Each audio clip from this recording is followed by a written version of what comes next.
बॉलीवुड की most successful film franchise Housefull के 5वें पार्ट का ट्रेलर रिलीज हुआ है जो कि 4 मिनट का है। इतना बड़ा ट्रेलर, कास्टिंग भी तो ज्यादा है।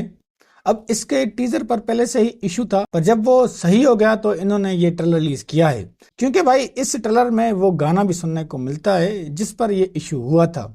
तो भाई पहले ट्रेलर को थोड़ा एक्सप्लेन करते हैं, बस रिक्वेस्ट है कि वीडियो को लास्ट तक देखें।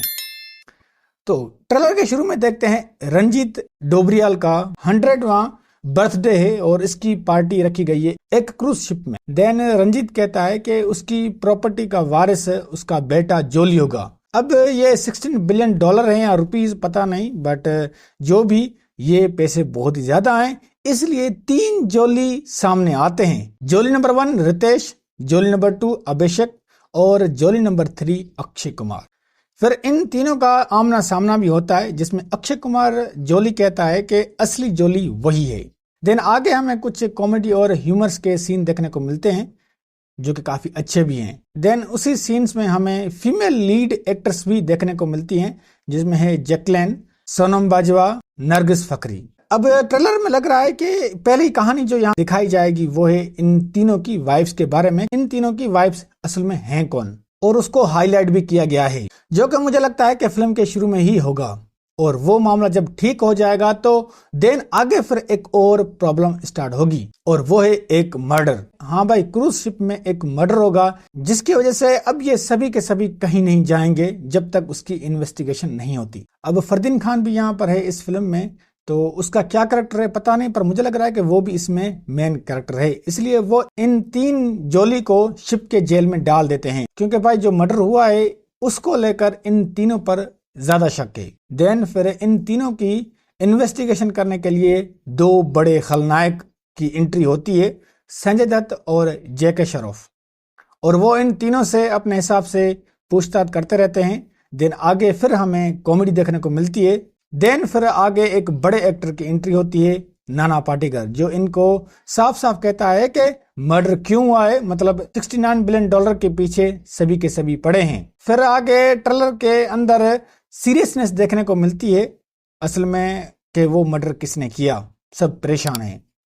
देन आगे फिर हमें कॉमेडी वाला एक्शन भी देखने को मिलता है, और आगे एक शॉट में अक्षय कुमार को देखते हैं 2 बंदरों के साथ, और ऐसा ही सीन हमने हाउसफुल 1 फिल्म में भी देखा था जिसमें वो एक ही बंदर होता है और उससे अक्षय कुमार लड़ता है, और यहाँ 2 बंदरों के साथ अक्षय कुमार लड़ता है, जो काफी फनी सीन भी लग रहा है।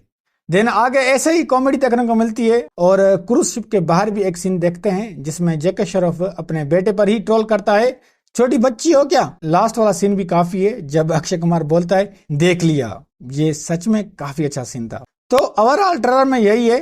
अब बताया जा रहा है कि इस पार्ट में 2 एंडिंग होगी, मतलब 2 कहानियां, शायद इसी वजह से कास्टिंग भी ज्यादा रखी गई है। बाकी कहानी का तो अंदाजा भी हो रहा है क्योंकि ट्रेलर में साफ साफ पता चल रहा है कि कहानी कैसी होगी, बट देखना यह है कि इस कहानी को कॉमेडी वे में किस तरह रिप्रेजेंट करते हैं। और अगर कॉमेडी की बात हो रही है तो ट्रेलर में कुछ नया नहीं देखने को मिला मुझे, बस बॉलीवुड के वही पुराने चीजों को नए तरीके से पेश कर रहे हैं, जैसे कि अक्षय कुमार का कॉमेडी वाला सीन जिसमें ये बंदर हैं, और अक्षय कुमार के डायलॉग्स, और जेके श्रॉफ का अपने बेटे का ही डायलॉग बोलना, यहाँ तक के सॉन्ग्स भी पुराने हैं, बस उनको थोड़े नए तरीके से पॉलिश करके दिखाने की कोशिश कर रहे हैं। तो नई चीज तो कहीं दिखी नहीं मुझे, हाँ यकीन करो, पर ट्रेलर मुझे बढ़िया लगा, मुझे बहुत ही अच्छा लगा ये ट्रेलर, क्योंकि इस तरह की कॉमेडी मूवीज बहुत ही कम बन रही हैं आजकल बॉलीवुड में, और ऐसी कॉमेडीज सब मिस कर रहे हैं, तो उस हिसाब से ये फिल्म भी अच्छी होगी। अब कास्टिंग ज्यादा है तो फिल्म में मजा तो आएगा ही, क्योंकि उसमें कॉमेडी भी ज्यादा होगी।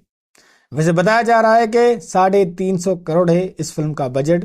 शायद साजिद ने इसलिए इतना पैसा लगाया है क्योंकि उसने खुद ही स्टोरी और स्क्रीन प्ले लिखा है। अब साजिद भाई किसी दूसरे के भरोसे तो भाई इतना पैसा नहीं लगा सकता, इसलिए उसने खुद ही यहाँ पर स्टोरी और स्क्रीन प्ले लिखा है। तो मुझे लगता है कि फिल्म की स्टोरी शायद अच्छी हो।